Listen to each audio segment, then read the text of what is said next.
नमस्कार मंडळी. बांधकाम कामगार योजनेबद्दल सध्या खूप गोंधळ आहे नाही का? म्हणजे नेमकं काय सुरू आहे, काय बंद आहे आणि जे बंद आहे ते परत कधी सुरू होणार? चला, आज या सगळ्या प्रश्नांची एकदम सोप्या भाषेत स्पष्ट उत्तर मिळूया. तर सगळ्यात पहिला आणि महत्त्वाचा प्रश्न जो सगळ्यांनाच पडलाय तो म्हणजे आत्ता या क्षणाला योजनेचे कोणते लाभ खरंच सुरू आहेत? चला सगळ्यात आधी हेच क्लिअर करून घेऊ. ओके, तर योजनेची आजची स्थिती काय आहे हे एकाच नजरेत समजून घेऊया. म्हणजे कुठला लाभ चालू आहे आणि कुठला थांबलाय सगळं एकदम स्पष्ट होईल. हे बघा, चित्र अगदी स्पष्ट आहे. 3 गोष्टी सध्या व्यवस्थित सुरू आहेत. म्हणजे नवीन रजिस्ट्रेशन करता येत आहे, जुन्या रजिस्ट्रेशनचं नूतनीकरण म्हणजे रिन्युअल होत आहे, आणि हो, मुलांच्या शिक्षणासाठी जी शिष्यवृत्ती मिळते ती प्रक्रिया सुद्धा सुरू आहे. पण ज्या 3 किट्सची सगळेजण वाट बघतायत, सेफ्टी किट, एसेन्शियल किट आणि घरगुती वस्तूंचं किट, या तिन्ही गोष्टी सध्या थांबलेल्या आहेत. म्हणजे सध्या त्या मिळत नाहीयेत. म्हणजेच काय, तर जर कोणाला नवीन नोंदणी करायची असेल किंवा ज्यांची नोंदणी जुनी झाली आहे त्यांना ती रिन्यू करायची असेल तर ती कामं आता ऑनलाईन सुरू आहेत. आणि हो, मुलांच्या शिष्यवृत्तीसाठी क्लेम करायचा असेल तर तेही करता येत आहे. त्यामुळे ही 3 महत्त्वाची कामं अजिबात थांबवू नका, ती करून घ्या. आता येऊया किट्सच्या मुद्द्यावर. मला माहिती आहे खूप जण याचीच वाट पाहत आहेत. पण एक गोष्ट लक्षात घ्या, सध्या सेफ्टी किट असो, इसेन्शियल किट असो किंवा घरगुती वस्तूंचं किट, या तिन्हीसाठी अपॉइंटमेंट घेणं किंवा त्यांचं वाटप होणं हे दोन्ही पूर्णपणे थांबलेलं आहे.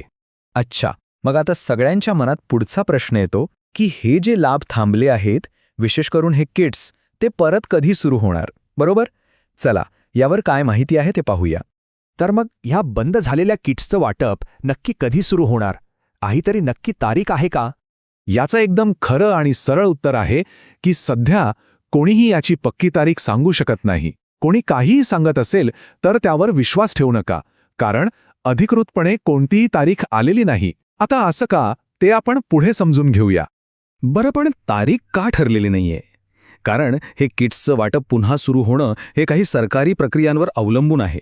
म्हणजे काही गोष्टी आधी व्हायला हव्यात, त्या झाल्याशिवाय सरकारकडून अधिकृत घोषणा होणार नाही. मग ह्या प्रक्रिया म्हणजे काय? तर बघा, साधारणपणे 3 टप्पे आहेत. पहिला, जिल्हा परिषद निवडणुकांचे निकाल लागतील. त्यानंतर दुसरा टप्पा म्हणजे सरकार या योजनेसाठी लागणारा निधी म्हणजे पैसे जाहीर करेल. आणि मग तिसऱ्या टप्प्यात सरकारी विभागाकडून एक ऑफिशियल नोटीस येईल. यानंतरच किट वाटपाची प्रक्रिया सुरू होऊ शकते. हे सगळं ठीक आहे, किट सुरू होतील तेव्हा होतील.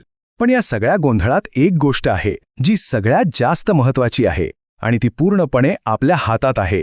कोणती? तर आपल्या नोंदणीचं नूतनीकरण म्हणजेच रिन्युअल.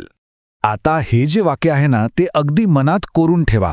जर नूतनीकरण केलेलं नसेल तर कोणताही क्लेम मिळणार नाही आणि नोंदणी ॲक्टिव्ह राहणार नाही.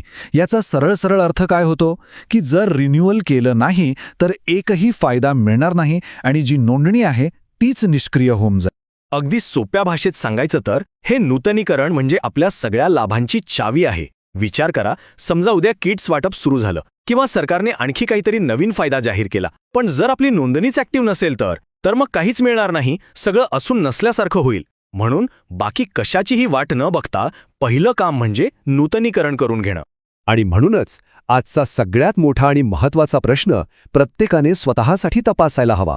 आपली बांधकाम कामगार नोंदणी ॲक्टिव्ह आहे की नाही? तिचं नूतनीकरण वेळेवर झालेलं आहे का? कारण बाकीचे सगळे लाभ याच एका गोष्टीवर अवलंबून आहेत. हे तपासणं आजच्या तारखेला सगळ्यात गरजेचं आहे.